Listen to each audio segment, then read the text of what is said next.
Thanks. Okay, so my one disclaimer to CMAs would be, I've been doing this for many, many, many years, and I still question myself every time I value a home. So that feeling, unfortunately, is never going to go away. So it's not an exact science. It is an opinion of value. Scripting that I like to use is that we interpret the market. We don't necessarily create the market. So I can't make a house be a certain value, but I can definitely interpret what the market is telling me the value should be of a home. So just kind of my disclaimer as we get started. So what we're going to do, follow along with me, because in order to set up your template, you do have to kind of start a CMA.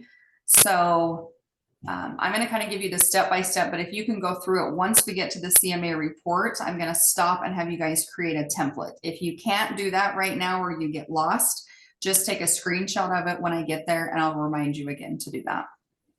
So with I'm gonna kind of set this up to where it's a fairly easy CMA. Not all CMAs are this easy, but I do it this way just so you guys can see different aspects of doing a CMA, looking at properties, seeing the picture of the homes, different things like that, and also things to look out for. So I always start with the tax data search. So we go in here first, and this is going to give us some information about the property, although most tax records are incorrect, like probably 99.9% of them are incorrect. And they're incorrect for various reasons, but this at least gives you a really good place to start. So I like to do house number. You will come up with your own kind of ways of doing this. I like to search house numbers. So you're going to put in the house number, make sure you click here on the house number, and then we are going to do a Salt Lake County property. We're going to click search. And we're going to go in here, and so I'm basically doing my own house. So right here is a hyperlink. So we're going to click on the hyperlink. And if at any point I'm going too fast, please stop me and ask questions. So the first thing I'm looking for is I want to see if it's ever been listed before, because if it has been, it definitely makes everything a little bit easier as far as like data entry is concerned. So I'm going to click on this previous listing. The very first one is going to be the most recent listing. So that's typically the one I'm going to use. But the one thing to keep in mind as we are using this old MLS information, just know that all of this stuff has been entered by a human. And so it could be incorrect. And it is funny, it's kind of a joke in real estate, but houses tend to grow. So you'll see like the square footage could be a little bit off, the bedrooms will be off, just little things like that. But again, it's a good place to start. So I live in Daybreak, so this is definitely a Daybreak home, but I want you to kind of get a feel for what this house used to look like. So we bought this in 2011, so you can see that it's definitely, we've had it for a very long time. So lots going to have changed. So that's one thing when you are doing a CMA for somebody, the more information you know about the house, the better. So if I were doing this house completely blind, I can tell you right now, it looks absolutely nothing like this anymore. The basement is now finished. We have more bedrooms, more bathrooms. So if I didn't ask those questions, I could be way off on the value. So questions that I ask, so if I'm doing it over the phone or something like that, I definitely just go through the basics. Tell me how many bedrooms you have. Do you happen to know your square footage? Have you done any updates to the home? Have you finished your basement? And then another question I like to ask is, have you done anything to the house that you feel would impact its value? Because a lot of times the seller, they're going to know that they did something for some reason to help create value in their house. So I do like to ask that question. It also gives me an insight into kind of what they were thinking when they remodeled the house. And it also gives me insight into what they're hoping to get for their house. And then when it comes time to market it, I know what's important to them. So I know what they put their blood, sweat, and tears in and what's super important. So there's a lot of reasons I'm asking those questions. But just to get a quick feel, the first thing I do is I'll click through the pictures. So you kind of saw the outside of what that looks like. And I always laugh because you guys will probably look at this and be like, this is your house, but my house is no longer green, just so you guys know.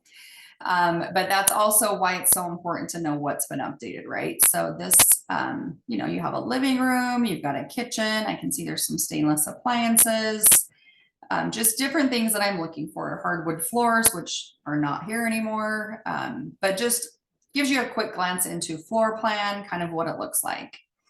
So I always look at the pictures first, and then it just reminds me again to ask if they've changed anything. So now what I'm going to do is I'm going to, any questions so far on how I got that? Okay. So now what I'm going to do is I'm going to copy the MLS number, and then I'm going to click on this new tab, which will keep this available for me as I have questions. So I'm going to open up a new tab,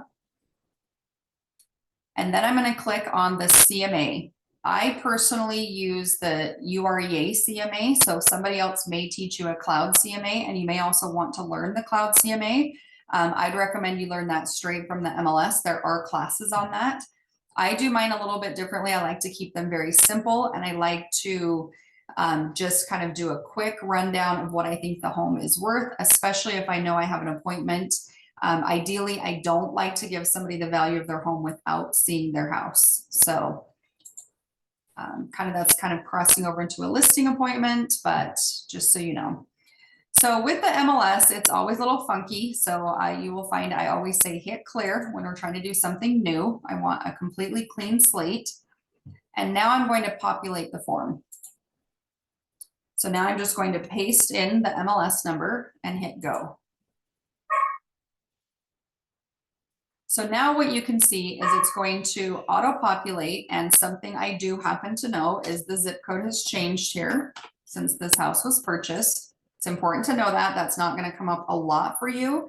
It just happens to Daybreak decided to get their own zip code. So, so I do know that that has changed. So I'm going to change that, but everything else you can come through and you can see, look, it's a single family. It's a 2-story home.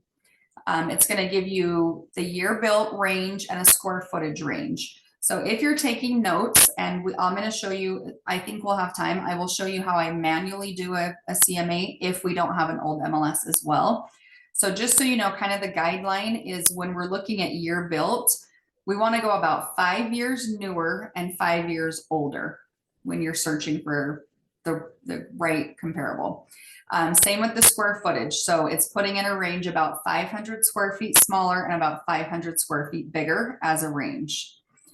So it's putting in here a range for 2 to 6 bedrooms, 1 to 5 bathrooms, 1 to 5 car garage. So you can alter any of this at any point. If you're like, you know, I know they have a 10 car garage, you can switch this to maybe 6 to 10 or something. So you can alter this. It's just auto-populating, so it's quite nice.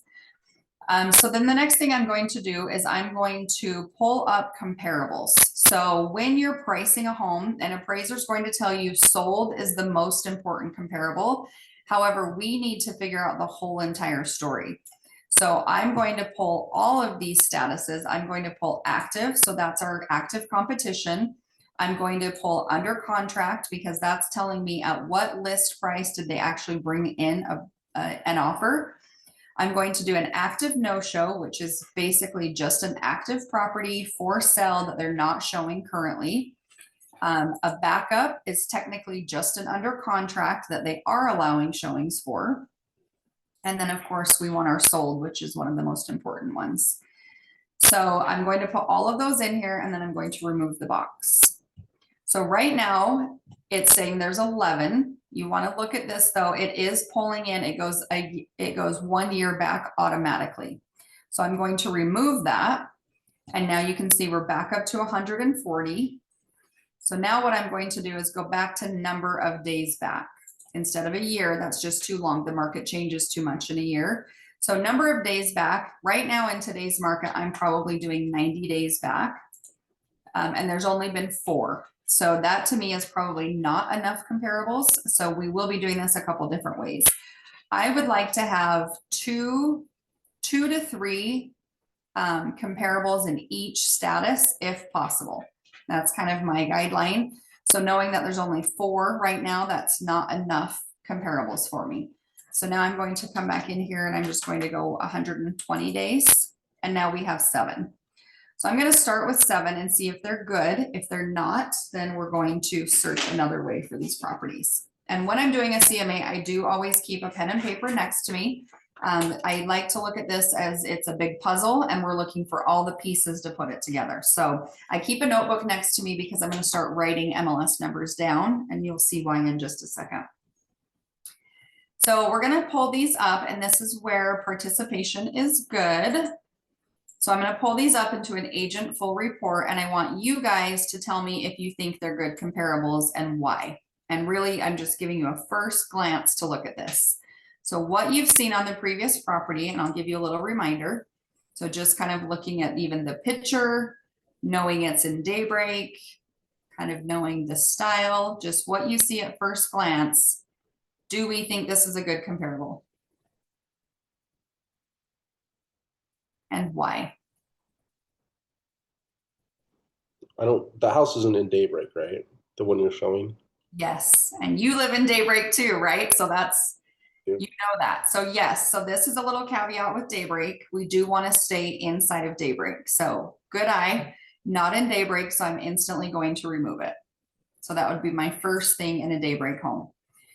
And there's other things too, like if we were doing a townhome, a lot of times the appraiser wants it, we look for at least 2 in the same subdivision before we go outside of that. But there's a lot of just these little kind of rules that you'll learn over time. What about this one? What would you guys say about this one?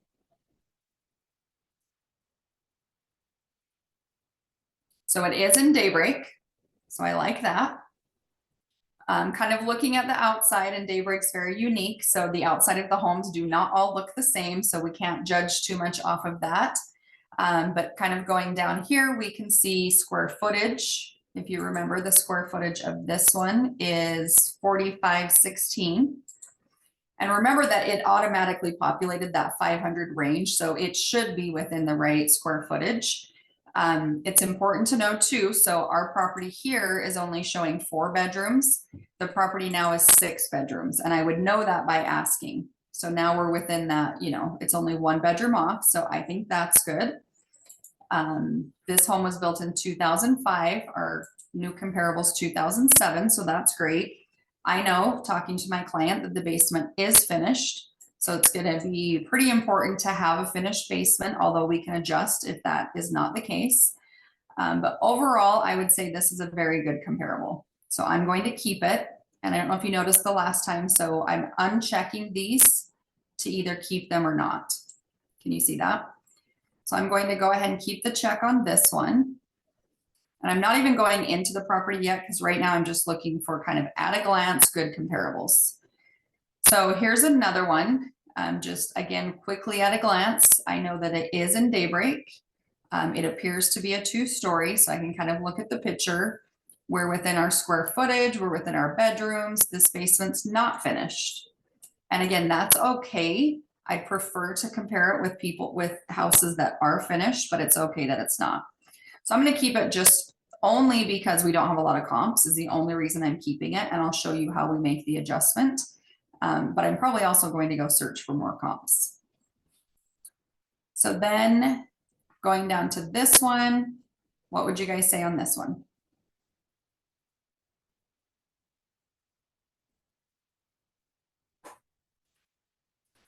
I see a head shaking. So I agree with you. No. It's not a good comp simply because it's not in Daybreak. So I don't want to use it.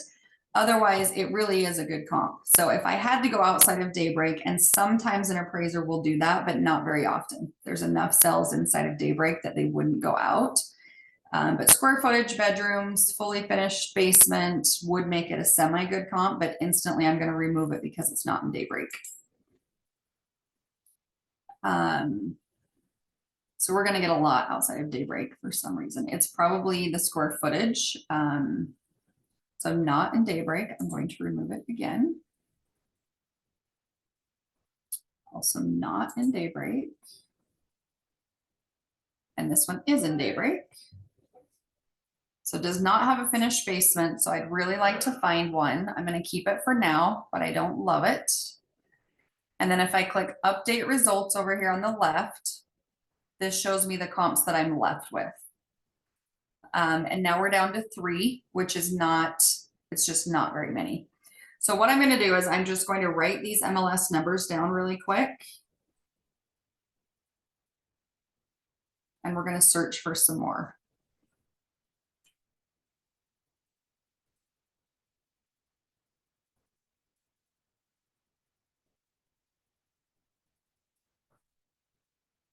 Okay. So now what I'm going to do is something I would do if we did not have an MLS number. And I'm also doing it with an MLS number, so you can do it either way. But basically, I'm going to go search our map and see if I can find some other properties. So we're going to go here, search, click full. And you can see all of this stuff is still sitting here. So that's just showing you how important it is to hit clear, because it doesn't clear it out. So now I'm going to click on this view map. And we're going to come in here and we're going to find a radius, and most appraisers are going to start within 1 mile of the house, and they will go further if we have to. But again, I'm trying to keep this inside of Daybreak, so I just want to stay fairly close. So the radius is basically reminds me of just like a circle. So you're going to click on this radius tool. And then over here, we have to click or drag to set the radius. So I'm going to do 1 mile from the actual address.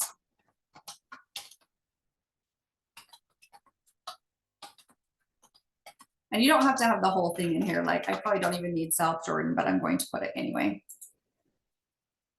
And then you'll see it just circles around. So you can see like this is pretty much all of Daybreak now. Looks like it crossed over a little bit over here. But you can see I'm pretty much circled into Daybreak. So that's good. So now we're going to hide the map.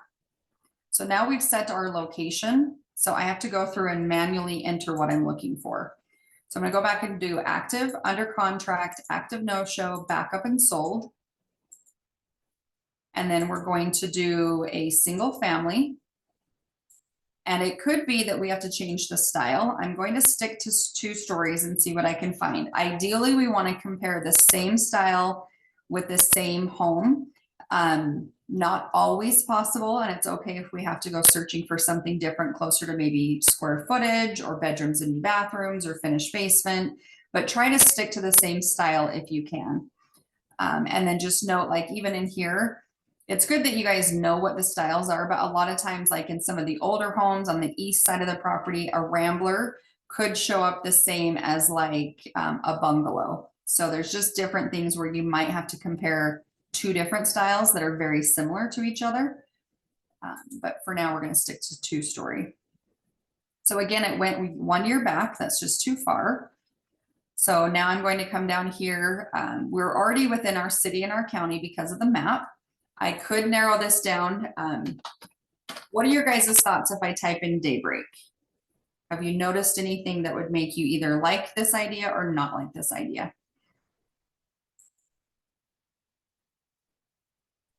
Isn't it actually called something else? Well, there's subdivisions inside of Daybreak.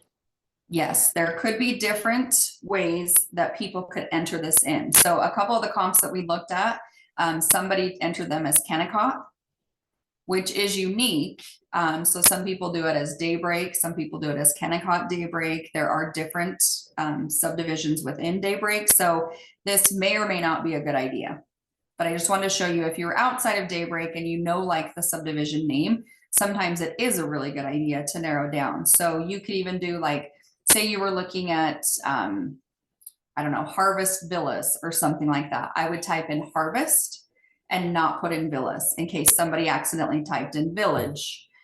So kind of less is more when you're searching for this. Just keep in mind, we are hunting for puzzle pieces, and everything we're looking at was entered by a human on the other end. So you could even do like day instead of Daybreak. But we're going to do Daybreak for now and see what happens. So then I'm going to go down here and I'm going to enter some of the information about the house. So 2005. So I'm going to do 1999. Actually, I don't think Daybreak was around then. We'll stick to 2000. And then there are a lot of newer homes here, so I might extend this a little bit and see if that gets us some more comps. So we'll do 2012. And then square footage. So we are at 40, we'll say 4,500. So I'm gonna go maybe just a little bit smaller than what the system pulled for us before and maybe a little bit bigger.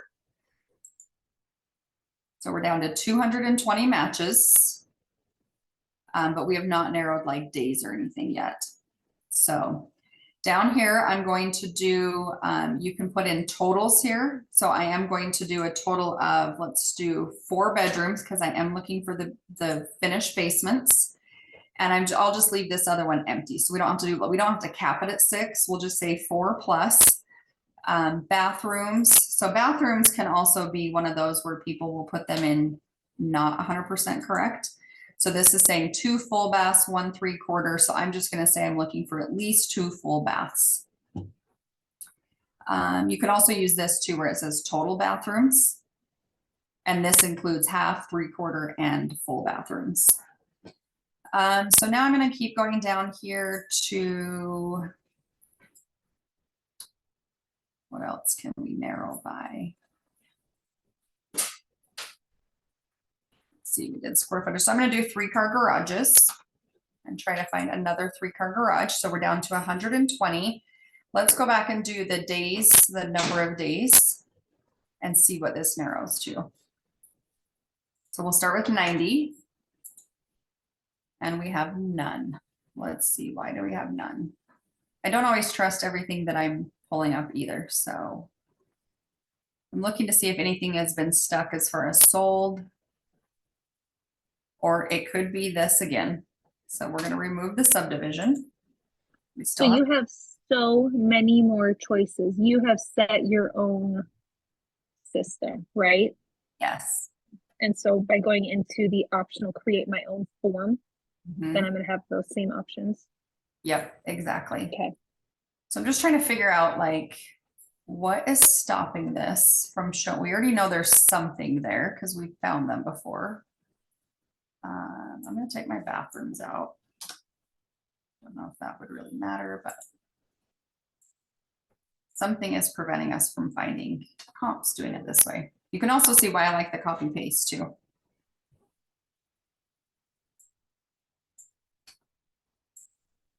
Okay. What else has been stuck here? Let me go back to, we're at 2000 to 2012, 3,800 to 5,100. Okay, well, I'm going to extend the days. Maybe everything was within the 120. No. Okay, so at this point, it makes me kind of want to start over. We know that we found comps, so the fact that nothing's coming up is very strange. I'm just seeing if another button got pushed somewhere.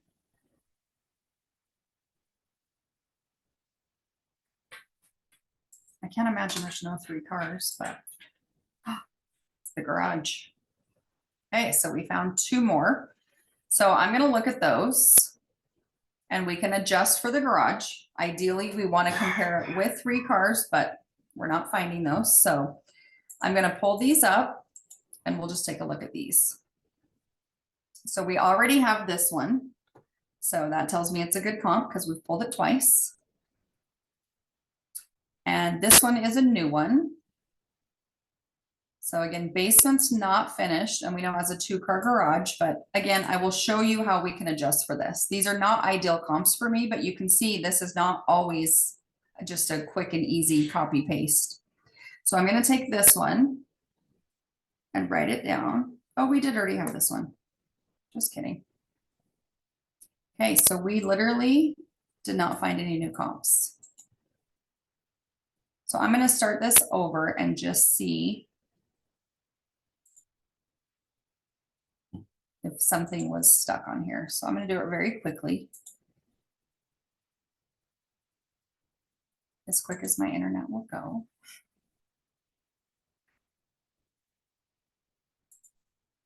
Colin probably knows that joke. I don't know how bad your internet is in Daybreak, but ours is not great. Depends if the kids are home or not, like gaming. Yes.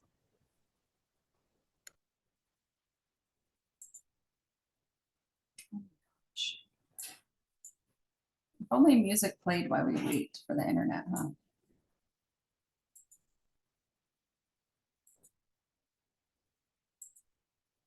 Okay. It's like it's there. Do you guys see a white screen? Yes, okay. Little buttons here somewhere. Oh gosh, we're gonna clear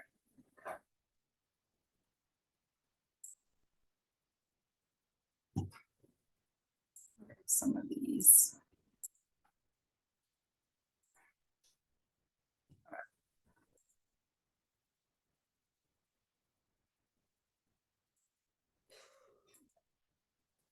Maybe we'll go 1.5 miles.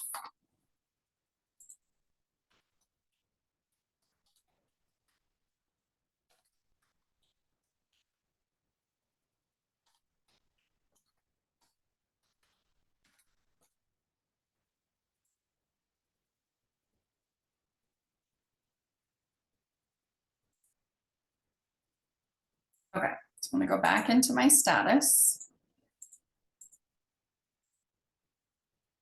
And then we're gonna go property type. I'm gonna go maybe a little slower on this and see where it gets hung up.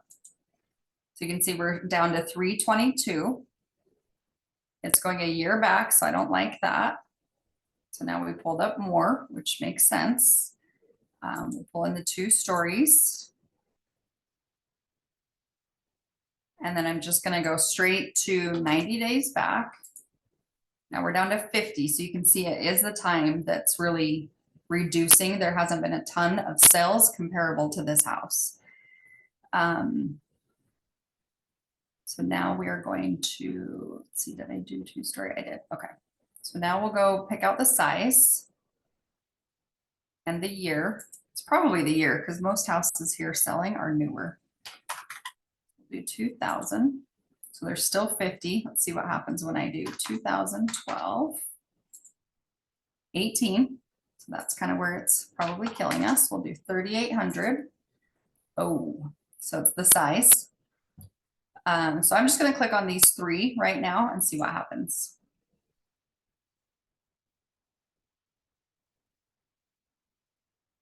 So I think some of these.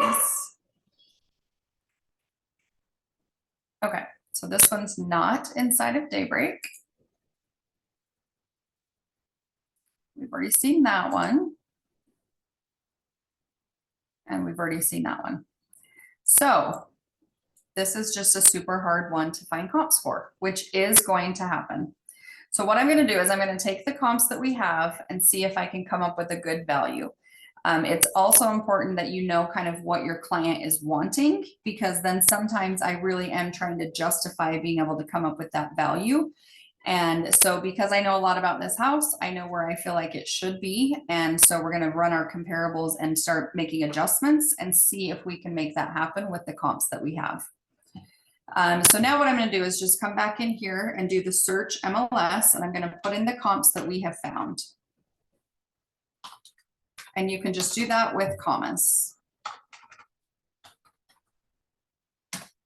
And it's really not a lot of comps. I would love a lot more than this. Okay, so now what we're going to do, we only have 3 that we're going to be looking at. The nice thing is that one's sold. We have 2 solds and an active. So an appraiser would be happy that we're using a lot of solds, or at least the majority are solds. And then the active is just to tell us the story of what price is selling and why it's not, and all of that. So now what I'm going to do is I'm going to pull. One thing that Kenya and Landon talk about is that appraisers tell the past and agents are trying to predict the future to a degree. So true. That's a good way to put it. That's why it's fun to go to the class when they both are there, because it's fun to watch them debate realtor versus appraiser. Okay, so now under the reports, I'm going to flip this into a CMA report. If you're following along, and you need me to slow down because I moved around those comps pretty quick. This is going to be the part where you now can create your own template. So if you don't have a template or you're not with me at this moment, then you're going to want to just copy these values or take a picture of the values right here. So these are the values that have been given to us straight from an appraiser, and they do change based on the market. That's another reason I'm going to plug going to anything with an appraiser whenever you can, so you can get these values. So now what I'm going to do is, in order to know what this current property has, we've got to put the information in, and you can do that by populating the subject data. So now I'm going to go back to where I copy and pasted that MLS number and just put that in. Terry, can you go back really quick? I just need to grab a photo real quick of the values. Yep. Oh, no, just kidding. We'll get there. Okay. I'm on the CMA report, and this is my template that's set up. Oh, it's okay. So it entered the house, which is totally fine. And then you're basically going to take these adjusted values in this column. Okay. And I'll show you how to create the template in case you're not quite here yet, because you almost have to like pretend to be doing a CMA to create the template. Thank you. Yeah. One more question. I missed which button you pushed to get to the page where you can do create the CMA report. So over here on the left-hand side, Yes. I'm in reports. Yeah, I'm not pulling that up. So from Okay. the last page. So Sorry. I'm so sorry. No, I'm so happy you stopped me. You're probably not the only one that had that question. So once I've narrowed down to the comps that I like, I'm just pulling up just listings, just straight from the MLS. Yeah. Here's my comps. And now I'm going to go over here to where it says reports. And you probably were on like agent full reporter. That's what I was on.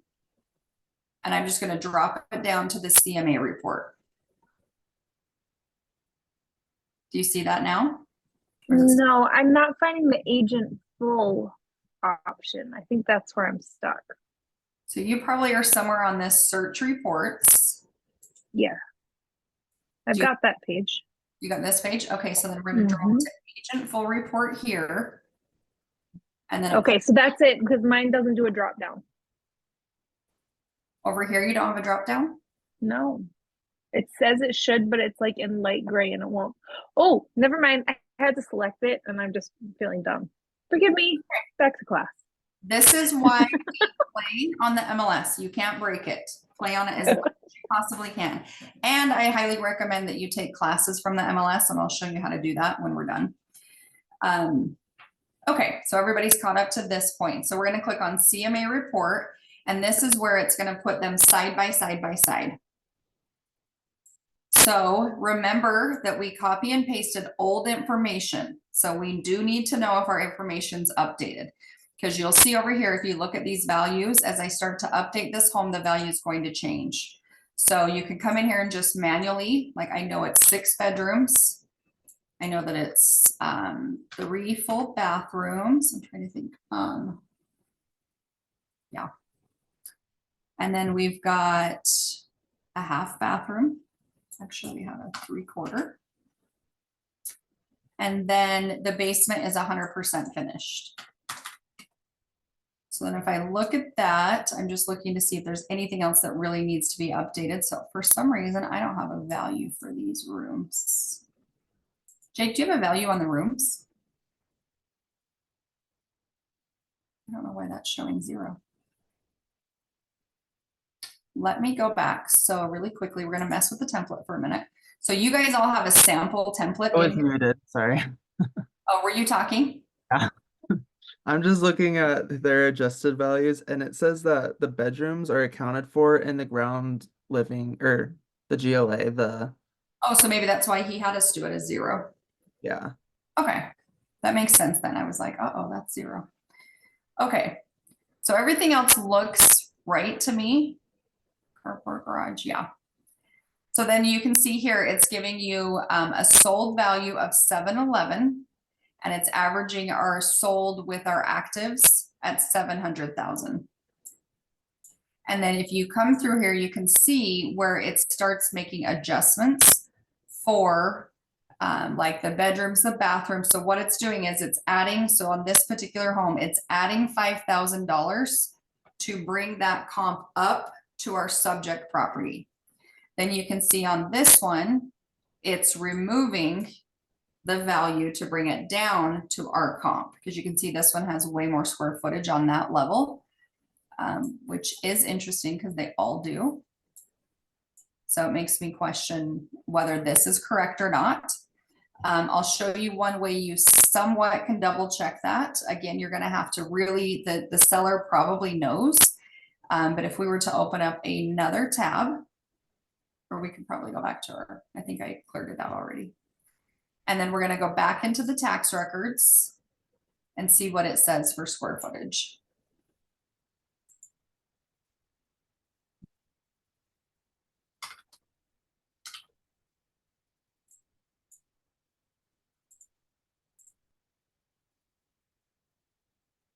And then I'll also show you how to look at the tax data and kind of where you could count on some information and where you can't count on information.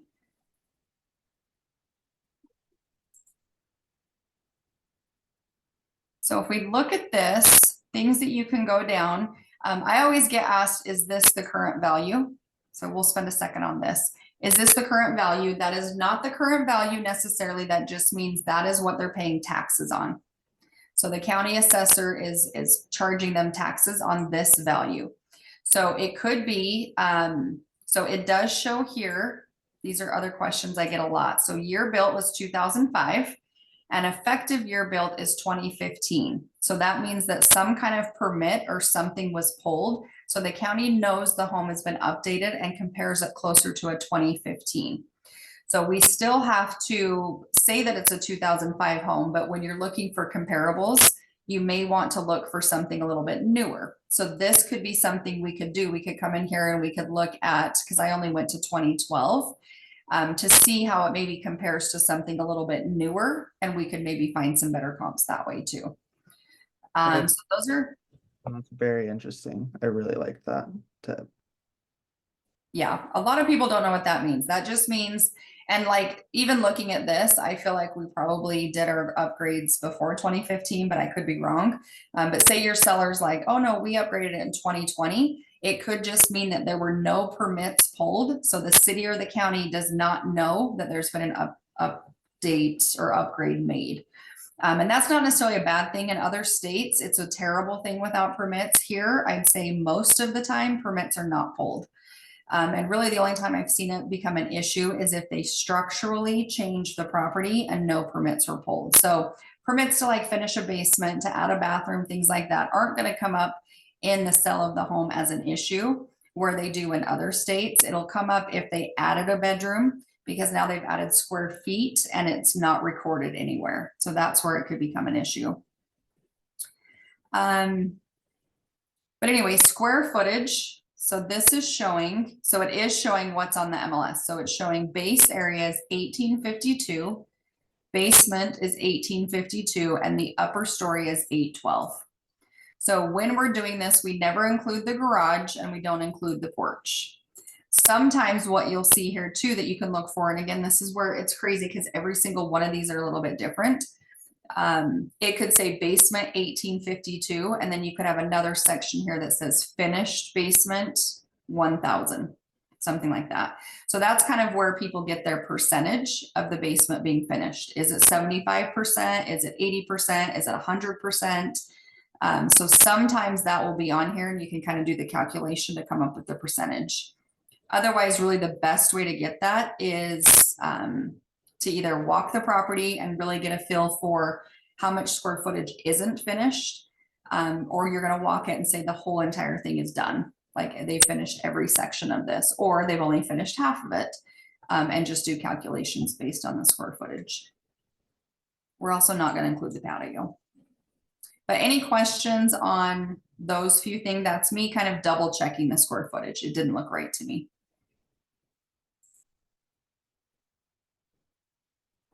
Any questions?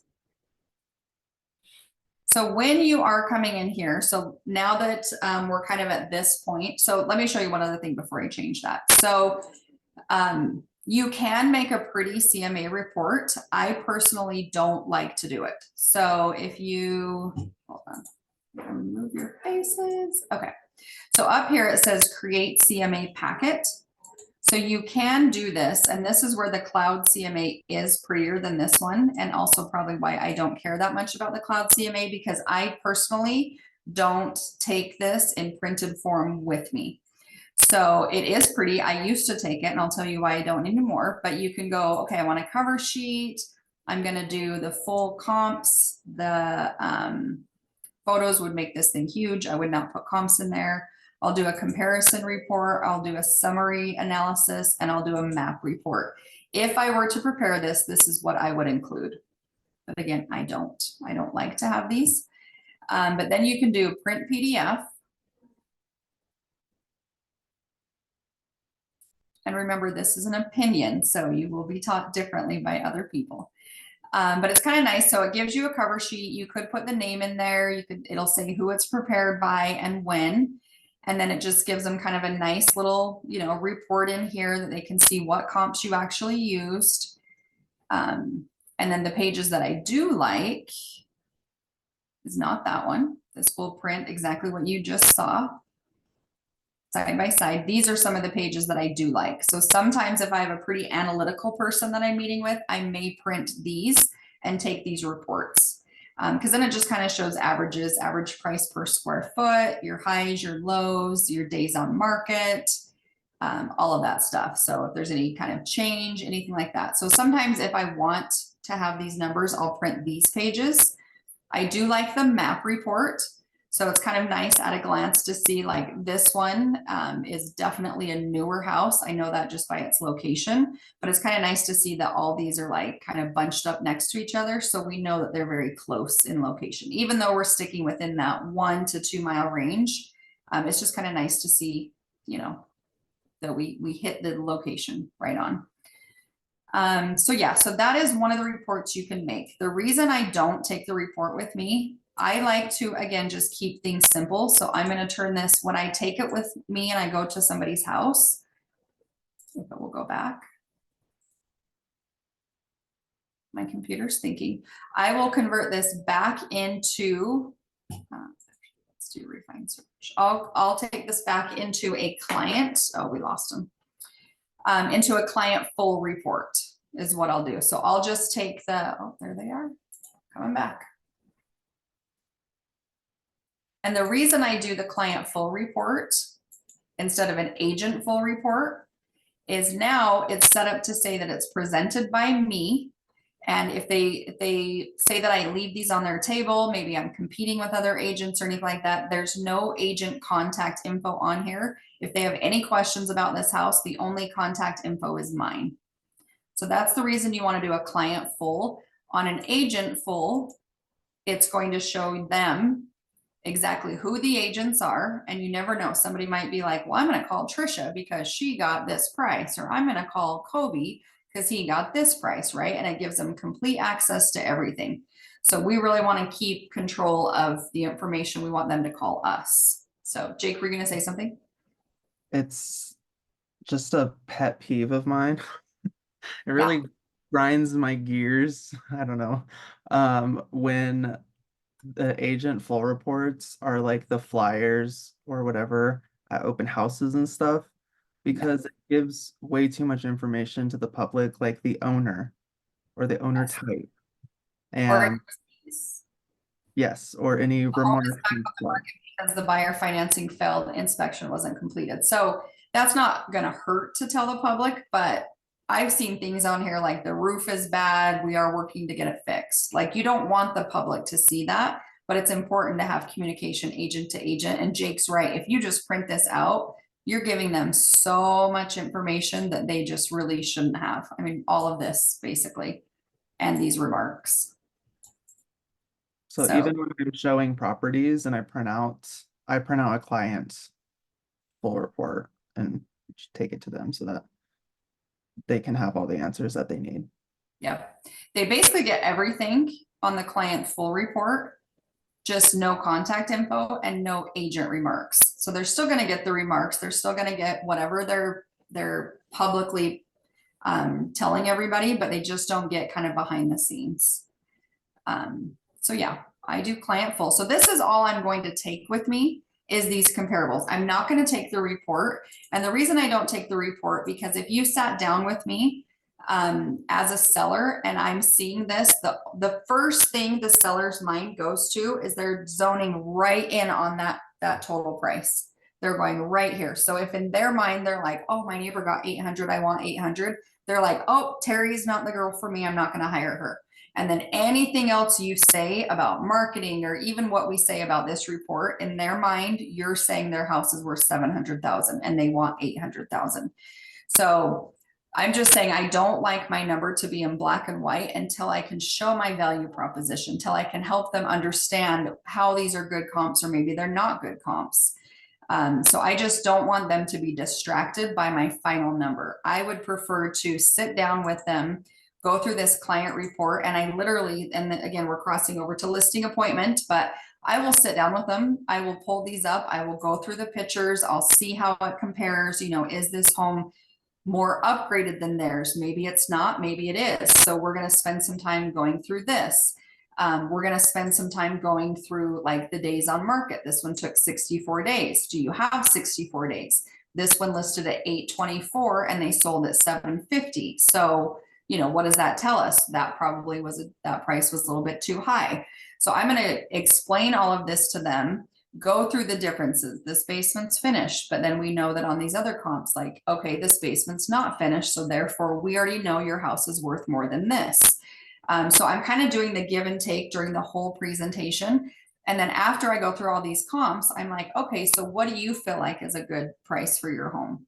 And this is where I really can help guide them on coming up with a good price. A lot of times they're going to ask me, what do you think is a good price? And so I tell them, you know, hey, put your hat on as a buyer. And if you were a buyer and these were the houses you could choose from, which one are you going to pick and why? And a lot of times they're like, oh, well, I probably would pick the least expensive one because they're so comparable. So you kind of just have to help them see it through different perspectives. But if you've shown up and you've put that report down that shows them the exact price they think you're going to quote them, I personally feel like the appointment's over. So that is why I don't take those. I've walked into many appointments where I think the house, you know, I run these numbers for me and I get in there and I'm like, oh crap, this house is so immaculate. I had no idea it was on top of a mountain or had these views. And I will literally pick up my folder. I'll do my whole thing, pick up my folder and say, now that I've seen your house, I'd like to go run some new numbers. So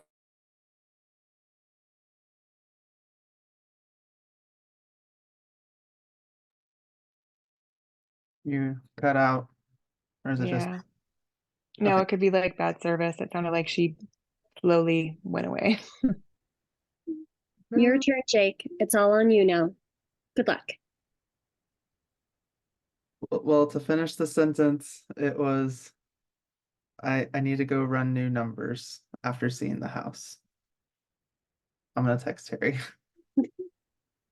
Institution.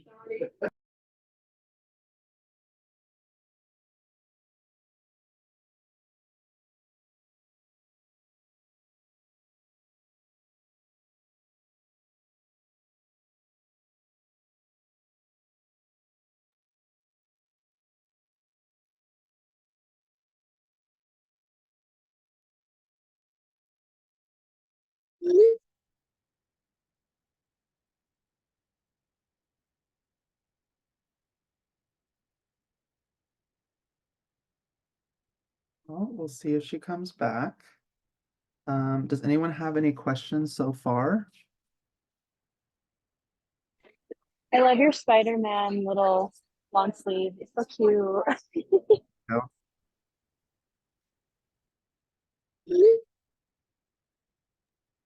I was gonna say I have done a couple CMAs, but it's still, like Terry said, like I second guess myself every single time and want other people's feedback, but I'm totally gonna do my house and just kind of see where I'm at just to practice, because that was I think that was a great thing that she used her own property You to kind know, of play around with it. everyone asks for second opinions. Um, even Kenya, whose husband is an appraiser and they'll both be teaching on Tuesday, Nick has said that she sent him like, this is my CMA, what do you think? Kind of idea. And he's like, you have an appraiser, what are you asking me for? And it's more so like agent to agent. It's a collaborative effort because these are very objective. No, sorry. What is it? Is it subjective or objective? Um, Subjective. Subjective, yeah. It's subjective because it is your opinion based off of things that you've gathered rather than everyone else has the same opinion kind of thing. Ugh. Okay. Jake, Terry. have you ever done comp for wholesale homes? Wholesale is very different. I know. Um, Very, very different. I have not done it. I have a client that wants me to learn wholesaling, and I'm trying to get her to an agent that is better prepared with that. Maybe that's their forte. That is a huge monster that I'm just terrified of. If Wholesale, you could do, if you could put me in contact with people that have experience, that would be fantastic because I have someone that once I've already been asked to do 4 of them on wholesale places. yes. So I would love a Wholesale, lead for everyone on- else that isn't aware, is basically when you are trying to get the property at the bare minimum value. It's like Costco. This is what its value is based off of if you were to reconstruct it, how it is in the terrible condition it is in. Oftentimes, wholesalers are looking for properties that are to be condemned but are still salvageable. And with those properties, they're so few and in between that you're not necessarily comping an area, you're comping a project per se. Um, so it's a great question. I will try my best to find you a little mentor in that. And Terry says it's not letting her in. Jeez. Awesome. Thank you, Jake. You're welcome. She says, can you tell them to please forgive me and text any questions and to remind you about Ignite next week and to have a great weekend. So I'm just gonna go over real quick um, let me share. Oh shoot. I'm just gonna real quick share my screen for um the Ignite training for next week so you guys can see it. And I'm going to finish it as I've gotten my last 2 instructors. So this is the schedule for January. We start Monday the 8th. Carrie Butler, I'm sure everyone knows Carrie. She's amazing and I love her to death. Ah, and Ilario.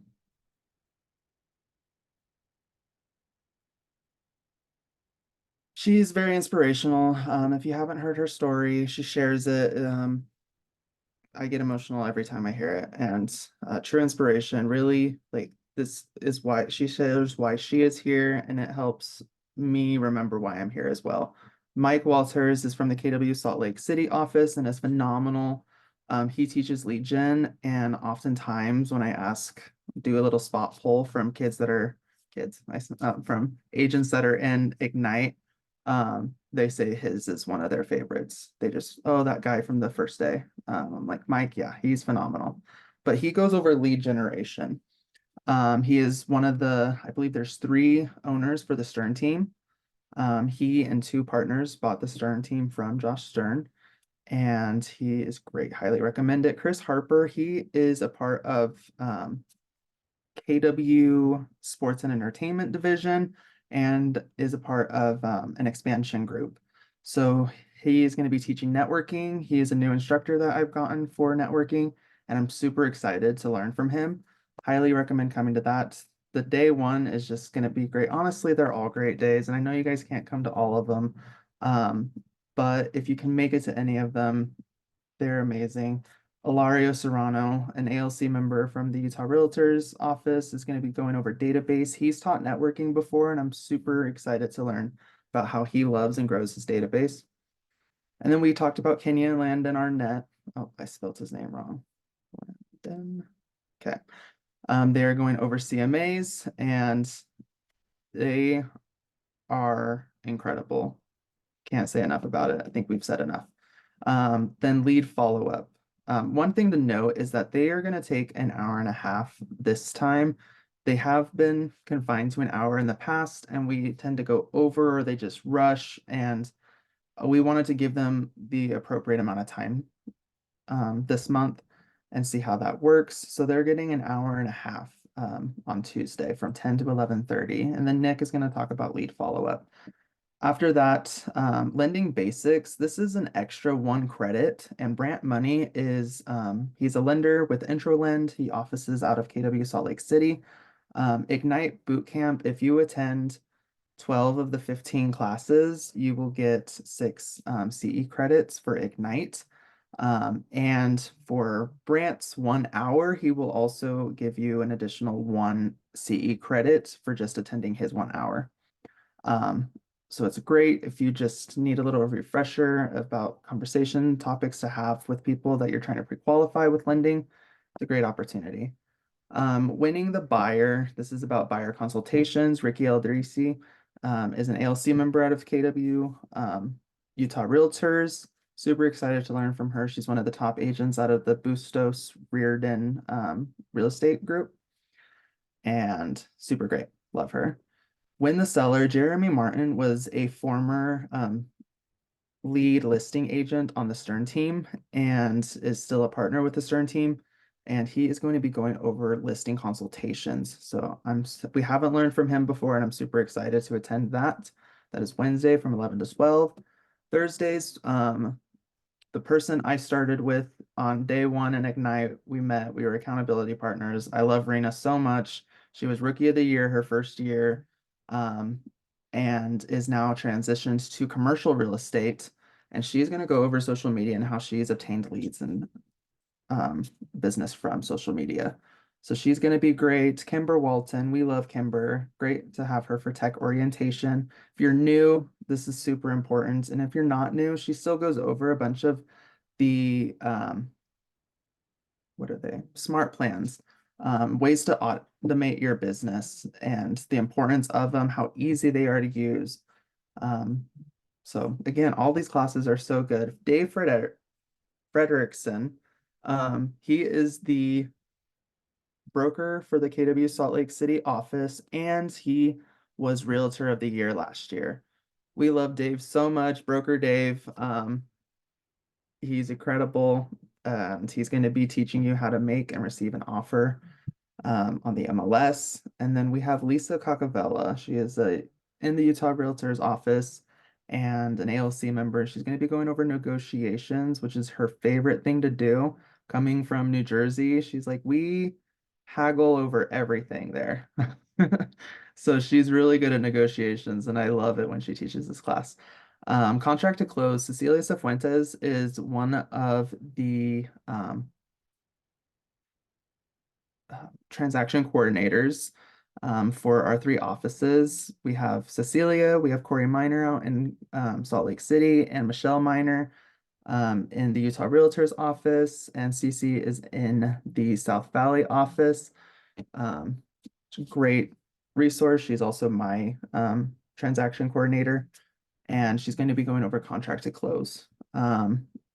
We like to have one of the transaction coordinators go over this class because they are the ones that this is their daily life, going from you are under contract, now let's get to the closing table, and all of the deadlines and paperwork that needs to be done to get there.